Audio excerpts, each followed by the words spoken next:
Hey guys, this is Mrs. Butcher. This video is 7-2 on graphing simple rational functions. Alright, so the general form of a rational function, rational means fraction. And so it's just f of x equals p of x being some polynomial divided by q of x, another polynomial. So just a polynomial divided by a polynomial, kind of like we did with the long division yesterday. And then it says q of x does not equal 0 because we can't divide by 0, and that's very important for when we're going to graph our rational functions. Alright, so the rational parent function, the most basic rational function we can deal with, is y equals 1 over x. And as we just said, you cannot divide by 0. So x can't be 0. Let's write that down. X can't be 0. That means that everywhere along the y-axis we will not have a graph. So what that means is we're going to have an asymptote, and we dealt with asymptotes when we did exponential functions and logarithmic functions. So we're going to have a vertical asymptote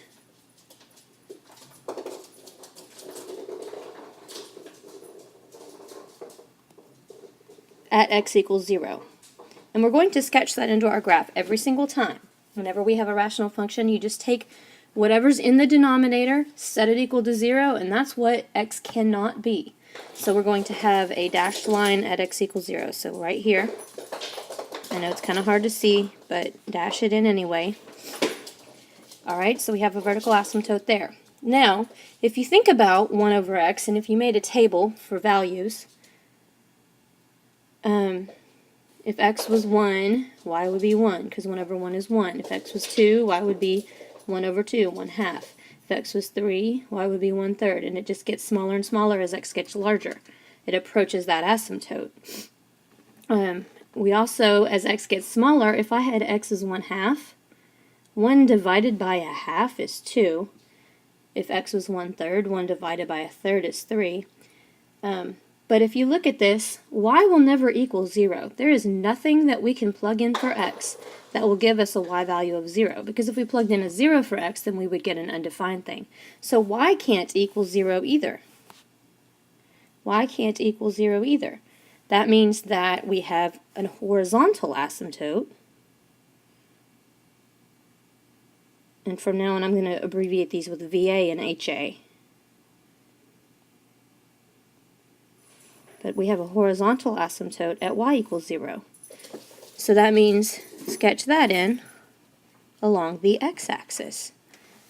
So our two asymptotes happen to fall on the axes now. The rest of the graph we can plot just by looking at our table that we've already made here. So we've got a point at 1, 1. We've got a point at 2, 1/2, 3, 1/3, 4, 1/4, and 1/5, 1/6. So it's approaching but never touching this asymptote. And then when x was 1/2, y was 2, 1/3 was 3, and so on. It looks exactly the same on this side.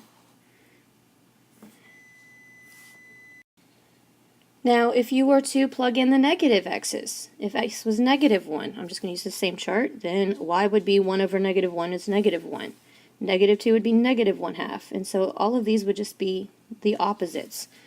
So we have -1 here, -2, -1/2, and so it just approaches the asymptote from underneath here, and it's approaching like that. So we have this graph that in the end is going to look like this. And we call that a hyperbola, and it's got two branches. And you can get your graphing calculator. You can go to y equals, put 1 over x, and you'll see this. It'll look just like this in the calculator. It will be a hyperbola with two branches approaching x equals 0 and y equals 0 but never touching them. And then the other important thing we need to talk about with these graphs are domain and range. So for your domain, I'm just going to use a D, x exists everywhere to the left, everywhere except 0, and then it picks right back up after 0 and goes on to infinity. So we just say -infinity to 0 with a union of 0 to infinity. And I'm sorry about the crowdedness on the page here, but that's alright, you'll live.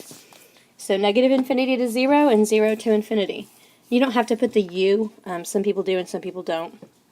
Alright, our range for the y values starts down here at negative infinity, always up here, and then stops at 0, can't equal 0, so negative infinity to 0 again, and then 0 to infinity. So if you notice, wherever your asymptote is what your break is in your domain and range. Alright, so now I've made a mess of this page. Let's try another example. Alright, when you're graphing your rational functions, the translations that we've been talking about all year apply here too.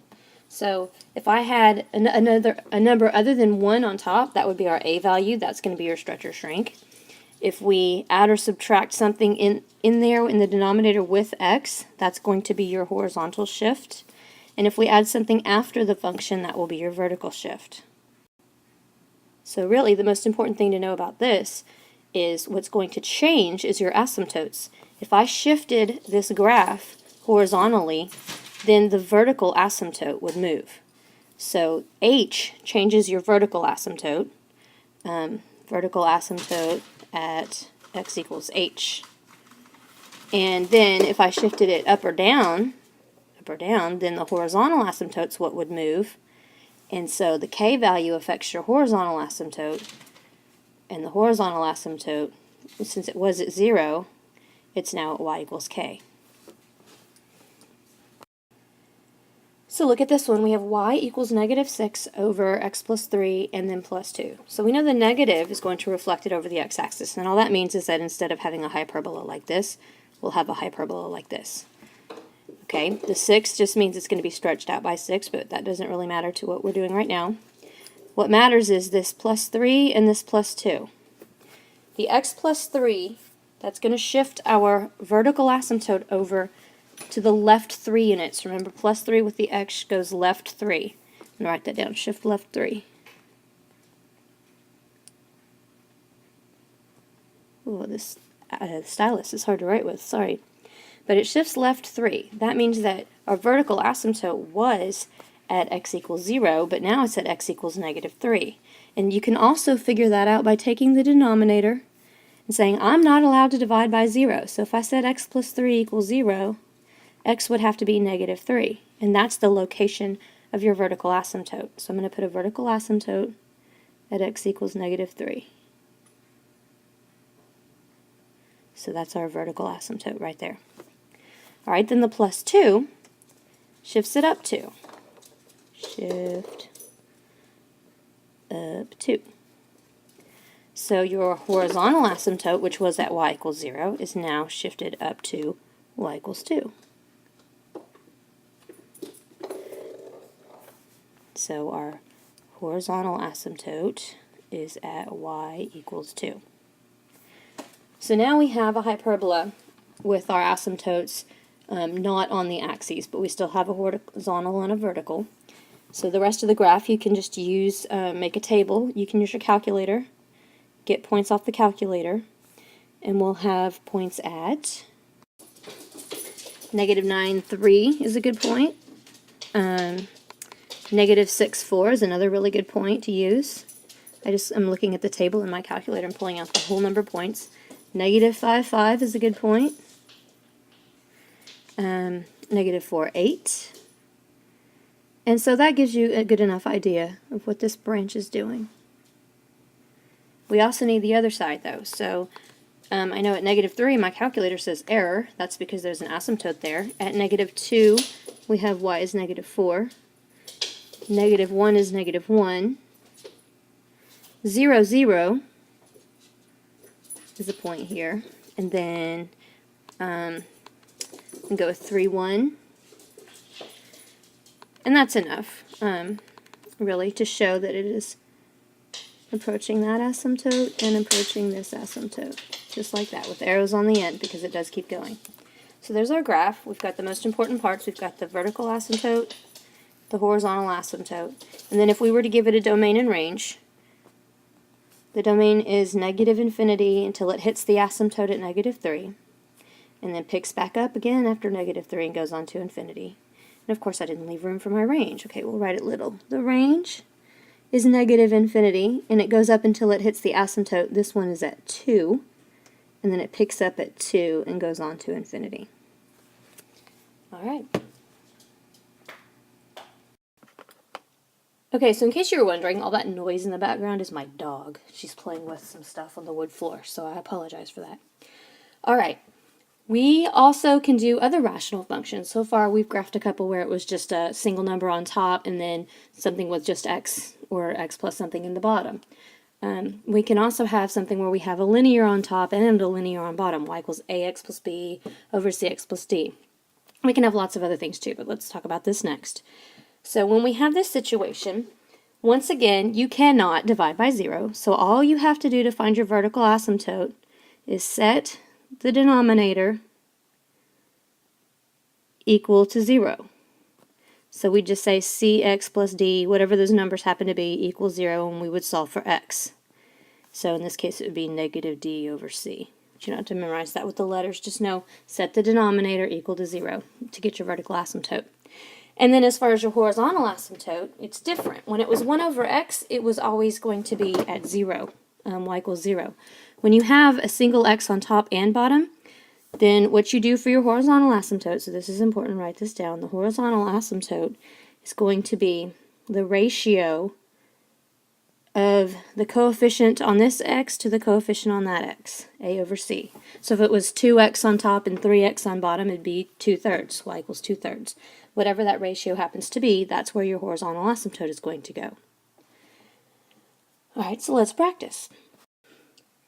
Now we're going to graph y equals 4x minus 2 over x minus 1. Sorry about that color, it's kind of hard to see. But what we're going to do first off is figure out our vertical asymptote, because we know that the bottom can't be 0. X minus 1 equals 0. X has to equal 1. So I'm just going to write vertical asymptote x equals 1. Sorry about that. Vertical asymptote at x equals 1. Because if x was 1, then I would be dividing by 0, and that's just not allowed. So I'm going to sketch that in the graph right here, x equals 1. Alright, and then for your horizontal asymptote, whenever you have linear on top and bottom, you just take the ratio. So 4x over 1x would be 4 over 1, so y equals 4. 4 divided by 1 is 4. So we put the horizontal asymptote through y equals 4. And so there are your two asymptotes. To get the rest of the points, I'm going to let you use your calculator, so you can look at the table there. One bit of advice in your calculator, when you're putting this in y equals, if you don't use the stacked fraction thing, then you need to make sure you put this in parentheses, because then you're going to do divided by, and then you need to put this in parentheses. Otherwise, it's going to mess it all up. So make sure you use your parentheses or your stacked fractions. Okay, so if we look at the table, we can just pull some points off. We've got a point at negative 1, 3. We have 0, 2. I have 1 error. That's because of the asymptote. I have 2, 6. Sorry, I'm running out of space. 3, 5. And then it just goes from there. So let's plot those points. Negative 1, 3. 0, 2. And that's 2 points on this side. That's enough. You can use 2 points if that's really all you can get in the inside of the curve. Just use the best points you can get out of your calculator. And then 2, 6 would be here, and 3, 5 would be here. So there's that side of the curve, and we're good. Our domain is going to be negative infinity to the asymptote at 1, and then 1 to infinity. Our range is going to be negative infinity to our vertical or our horizontal asymptote at 4. And then pick back up after 4 and go to infinity. All right. Okay, so here's one more tricky example. I don't want to graph this one. I just want you to find the asymptotes. What I've done here is I've combined what we just did, a linear divided by a linear, but then I also stuck a little plus 1 in at the end of it. So what I want to do is I'm going to say, okay, my vertical asymptote for any situation, no matter what kind of polynomials you have, you always set the denominator equal to 0. So 4x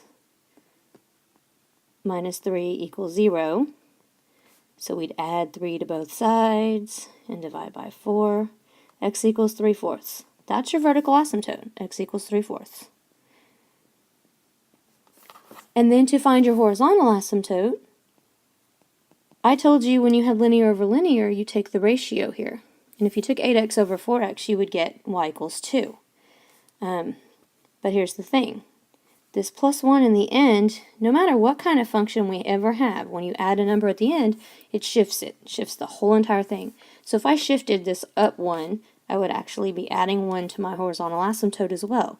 So when you have this situation, just remember that the plus 1 applies after we take this ratio.